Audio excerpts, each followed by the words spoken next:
لا يذوقون فيها بردا ولا شرابا إلا حميما وغساقا।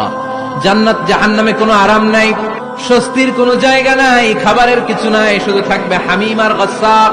জাহান্নামীরা ওইটাই খেতে শুরু করবে। গিসলিন নামক এক ধরনের পূজের খাবার জাহান্নামীদের হাতে দেয়া হবে, জাহান্নামীরা ওইটাই খেতে শুরু করবে। পোড়া তেল দেয়া হবে, ওইটাই জাহান্নামীরা খেতে শুরু করবে। পোড়া তেল দেয়া হবে, জাহান্নামীরা ওই পোড়া তেল খেতে শুরু করবে তৃষ্ণার চোটে। শুনতেছেন? পোড়া তেল নিয়ে খাওয়া শুরু করলে গালের গোশতগুলো ঝলসে ঝলসে পোড়া তেলের মধ্যে পড়ে যাবে।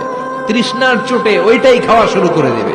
গলার নিচ দিয়ে যেখান দিয়েই যাবে ভেঙে চুরে ছিঁড়ে পুরো দেহটা খান খান হয়ে যাবে। চিল্লায় পড়েন নাউযুবিল্লাহ। ঠিক ওই মুহূর্তে আল্লাহ তাআলা একটা লাইভ প্রোগ্রাম করবেন, লাইভ সরাসরি সম্প্রচারের প্রোগ্রাম।